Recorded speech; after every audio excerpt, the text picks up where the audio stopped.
دیکھیے یہ ملاقات بھی بہت اہمیت کی حامل ہے، بٹ یہ ملاقات جس سلسلے میں ہو رہی ہے، آگے منسٹرز کی میٹنگ آ رہی ہے، وہ اس سے بھی کئی زیادہ اہمیت کی حامل ہے. اور اس میں سب سے امپورٹنٹ بات یہ ہے کہ 26/11 جو ممبئی اٹیکس ہوئے تھے، اس کے بعد جو ڈیڈ لاک کریٹ ہو گیا تھا، یہ اس کے بعد جو ہے ایک اس کو آئس بریکنگ جو ہے اس کی یہ ایکٹیویٹی ہو رہی ہے. اور یہ بہت امپورٹنٹ ہے انڈیا اور پاکستان کے لیے. اور جیسا میں نے پہلے ذکر کیا، اگر آپ افغانستان کو بھی اس کے ساتھ ریلیٹ کر لیں، اور میں آپ کو ایک اور بات بتا دیتا ہوں کہ ہالبروک صاحب پھر پاکستان پہنچ گئے ہیں. ٹھیک ہے، 6 دن میں ان کا دوسرا دورہ ہے پاکستان کا. تو یہ سب جو ہے اس کو آپ یہ بھی کہہ سکتے ہیں کہ انٹرلیکٹ ہے. بیٹھے بیٹھے انڈیا کو ایک دم کیا خیال آیا کہ اس نے پاکستان سے وہ ڈیڈ لاک جو ہے بریک کیا ہے. ڈیفینیٹلی کہیں نہ کہیں سے جس طرح پاکستان میں فون آ جاتے ہیں اپوزیشن لیڈرس کو بھی، اور کیا کہتے ہیں ایچ آف پاور میں جو لوگ ہوتے ہیں ان کو بھی، تو ڈیفینیٹلی شاید انڈیا میں بھی کسی کا ٹیلی فون کسی کو گیا ہوگا، جس کی بیسس پہ اب نروپما راؤ یہاں پر آ گئی ہیں. کیا کرنے جا رہے ہیں ہالبروک صاحب؟ بہت ان کے چکر لگ رہے ہیں پاکستان کے. ہالبروک صاحب کوشش کر رہے ہیں، this is perhaps the last ditch effort on his behalf، because بہت عرصے سے یہ گمان کیا جا رہا ہے کہ ہالبروک صاحب کے عنقریب چھٹی ہونے والی ہے. اس کی ریزن یہ ہے کہ ان کو بالکنز کے اندر بہت سکسیس ملی تھی 90s کے اندر، جب بوسنیا والا وار چل رہی تھی. اس میں انہوں نے ایک پیس ٹریٹی جو تھی وہ نیگوشیٹ کی تھی، بٹ اس قسم کی سکسیس ان کو اس ریجن میں نہیں مل سکی، جس کی وجہ سے ان کو پچھلے 6 ماہ سے بہت زیادہ کرٹیسائز کیا جا رہا ہے. اور مکرسٹل نے بھی، اگر آپ نے ان کا وہ رولنگ سٹونز والا انٹرویو جس سے یہ ساری کنٹروورسی سپارک ہوئی تھی اس کو اگر دیکھا ہو، تو اس میں انہوں نے ذکر کیا کہ وہ ایک وونڈڈ اینیمل بن کے رہ گئے ہیں ہم، تو آتے جاتے ٹکرے مارتے پھرتے لوگوں کے ساتھ. لیکن یہ ہے کہ وہ بھی اب کوشش کر رہے ہیں کہ کسی طرح وہ اس سیٹ اپ کا حصہ بنے رہیں. تو وہ بھی یہاں پر موجود ہیں اور اسی سگنیفیکنٹ مومنٹ میں موجود ہیں. اچھا، گریٹ. ہمارے ساتھ کالر ہیں، دیکھتے ہیں کون ہے ہمارے ساتھ. السلام علیکم. وعلیکم السلام. کون بات کر رہا ہے؟ مجھے اپنی آواز واپس آ رہی ہے، آپ اپنے ٹی وی کا والیوم کم کر دیجیے گا. ہیلو. ہلو. جی، ہمارے ساتھ کون ہے اس وقت؟ مقبول فاروقی بول رہا ہوں، باول نگر سے. کیا حال ہے آپ کا؟ ٹھیک. کیا چل رہا ہے؟ بالکل ٹھیک. کیا کر رہے ہیں صبح صبح؟ بس آپ کا پروگرام دیکھ رہے ہیں. کیسا لگتا ہے آپ کو ہمارا پروگرام؟ بڑا اچھا لگتا ہے. بس ایک فرمائش ہے. جی بتائیے. خواجہ سعد رفیق ہے نا مسلم لیگ نون کے، جی جی جی، ان کو کبھی لے آئے اپنا پروگرام. بالکل لے کر آئیں گے، بالکل لے کر آئیں گے. آپ ہمیں بتاتے رہا کریں، ان کو ضرور لے کر آئیں گے. ٹھیک ہے. اس کے علاوہ ہمارے اور کسی چیز پہ بات کریں گے؟ اب آپ دیکھ رہے ہیں تبصرہ چل رہا ہے خبروں پر، تجزیہ چل رہا ہے، اس حوالے سے کوئی بات کرنا چاہیں گے؟ بس آپ سے بات کرنی تھی، آپ کے پروگرام میں شرکت کرنی تھی، وہ کر لی. اچھا، بہت شکریہ آپ کا. اپنا بہت خیال رکھیے گا. خدا حافظ. جی اچھا، چلیں جو معاملات چل رہے ہیں، ملاقات ہونے جا رہی ہے، اس حوالے سے ہم بات کرتے ہیں کہ اس میں ممبئی حملوں کے حوالے سے بات چیت ہوگی. کوئی توقع کی جا سکتی ہے کہ اس پہ بھی، کیونکہ وہ ہر ملاقات میں ہوتی ضرور ہے، کوئی نہ کوئی الزام. دیکھیں اس پہ دونوں سائڈیں جو ہیں وہ اپنے ایجنڈا کے مطابق چلیں کہ انڈیا فوکس کرے گا ممبئی اٹیکس پہ، اور وہ کہے گا کہ جی آپ نے حافظ سعید کے ساتھ کیا ہے. پاکستان یہ کہے گا کہ جی ہمارے پاس ابھی ایویڈنس موجود نہیں ہے، جو کہ کورٹ میں پروسیڈنگس چل رہی ہیں. جب کوئی ایویڈنس وہاں پر آئے گی تو اس کے مطابق اس کے اوپر ایکشن بھی لیا جائے گا. پاکستان کا فوکس ہوگا کہ جی کشمیر کو کسی طرح سے جو ہے وہ ایجنڈے پہ رکھا جائے. انڈیا بار بار یہ کہہ رہا ہے کہ کمپوزٹ ڈائلاگ نہیں ہے، ہم کشمیر کے بارے میں بات نہیں کرنا چاہتے ہیں، اس کے بارے میں بعد میں بات ہوگی، پہلے ممبئی کو آپ سالو کریں. تو دونوں سائڈز جو ہیں، جیسے یہ بھی سیکرٹری لیول پہ بات چیت چل رہی ہے، وہ اپنی ٹرمز کو نیگوشیٹ کر رہے ہیں اس وقت. اور دونوں سائڈز کی کوشش ہوگی کہ میکسیمم جو ہے وہ اپنی مرضی کی چیزیں جو ہے وہ اس کو ایجنڈا پہ لے کے آئیں.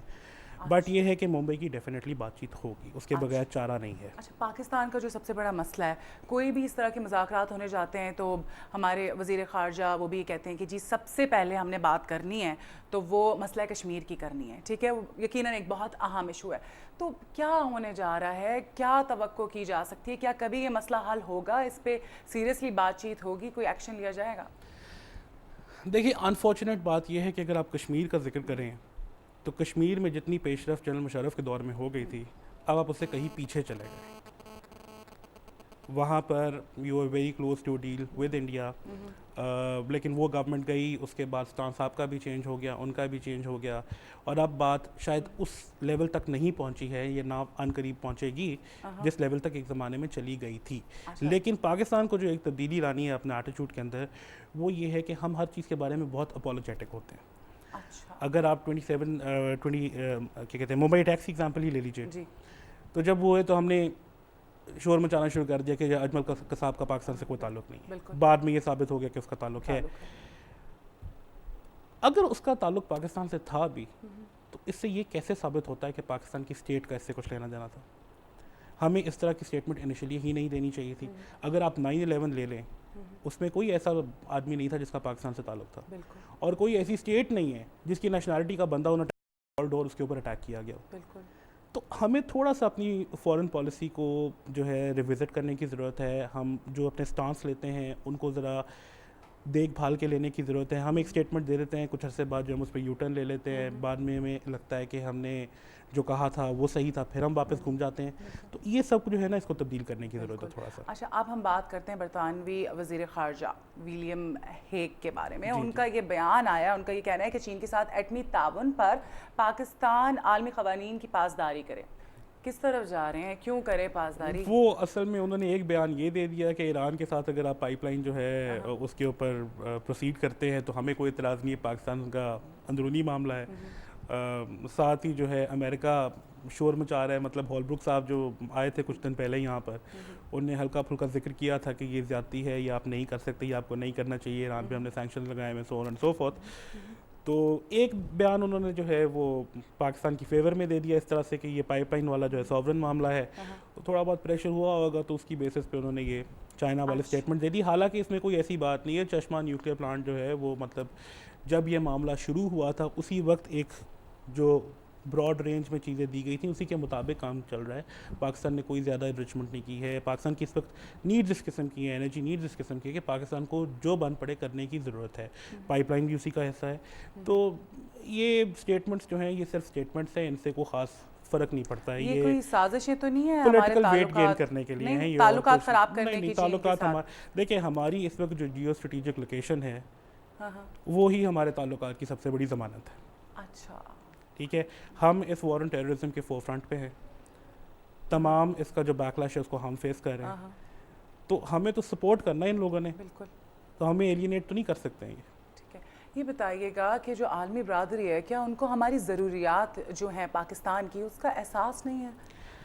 کچھ ان کو شاید احساس نہیں ہے اور کچھ ہمیں احساس دلانا نہیں آتا ہے. بیکاز ہم ایک وہ کیری لوگر ایڈ لے کے اتنے خوش ہیں کہ جیسے پتہ نہیں ہم نے کیا بڑا کارنامہ کر لیا ہے. لیکن اگر آپ یہ دیکھیں کہ اس وار آن ٹیرر کی خاطر پاکستان نے کتنا سفر کیا ہے, ہماری GDP میں کتنا لاس ہوا ہے, ہماری اکانومی جو ہے وہ کس طرح سے اس نے سلمپ کیا ہے, یہ تمام چیزیں جو ہیں ہم نے نہ کبھی ان کو صحیح طرح سے پچ کیا ہے, نہ کسی نے ہماری بات سنی ہے. اور اس کا بلیم جتنا باہر کی فورسز کو دینا چاہیے اسے شاید زیادہ ہمیں انٹرنلی اپنی گورنمنٹ کو دینا چاہیے. بیکاز ان کو کسی نے روکا نہیں ہے, وہ اپنے کیس کو کم از کمپلیٹ تو کرے, آگے اگلا سنے یا نہ سنے وہ تو بات کی بات ہے. یعنی بات چیت ہونی چاہیے اس پہ. اچھا, پاکستان کو آئندہ 4 سال میں $665 ملین ترقیاتی فنڈز کا وعدہ کیا گیا ہے.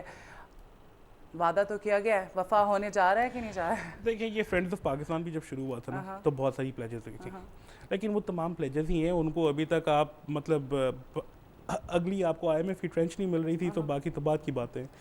تو ان پلیجز کے اوپر ہمیں نہیں پیک کرنا ہے, ہمیں ریلائی کرنا ہے تو اپنے ایک تو انٹرنل ریسورسز پہ کرنے کی ضرورت ہے. ٹھیک ہے, تھارکول کو آپ ایکسپلائٹ کریں, آپ کو کس نے روکا ہے, آپ کیوں نہیں چھیڑتے ہیں اس کو. ٹھیک ہے, سملرلی چشمہ کا ہے, بہت اچھی بات اگر یہ کرتے ہیں. ایران کے ساتھ پائپ لائن بچھاتے ہیں, ان کو بچھانی چاہیے. پاکستان کی انرجی نیڈز اس وقت اس قسم کی ہیں. بٹ یہ پلیجز جو ہے ان کے اوپر یا تو آپ امپلیمنٹیشن کرائیں, وہاں پر ہم بہت ویک ہیں. ہم صرف پلیجز لے آتے ہیں, ان کو آ کے اپنے میڈیا کے سامنے پیش کر دیتے ہیں, 2-4 پریس کانفرنسز کر دیتے ہیں, لیکن اس کے بعد پتہ چلتا ہے کہ نہ وہ پیسے آئے اور نہ ان پیسوں کے آنے کے بعد جو پروجیکٹس ہونے تھے ان کے اوپر کچھ ہوا. اچھا, پاکستان ذاتی مفادات عالمی مفادات پر قربان کر رہا ہے. عالمی برادری پاکستان کا ساتھ کس حد تک دے رہی ہے آپ کے خیال میں؟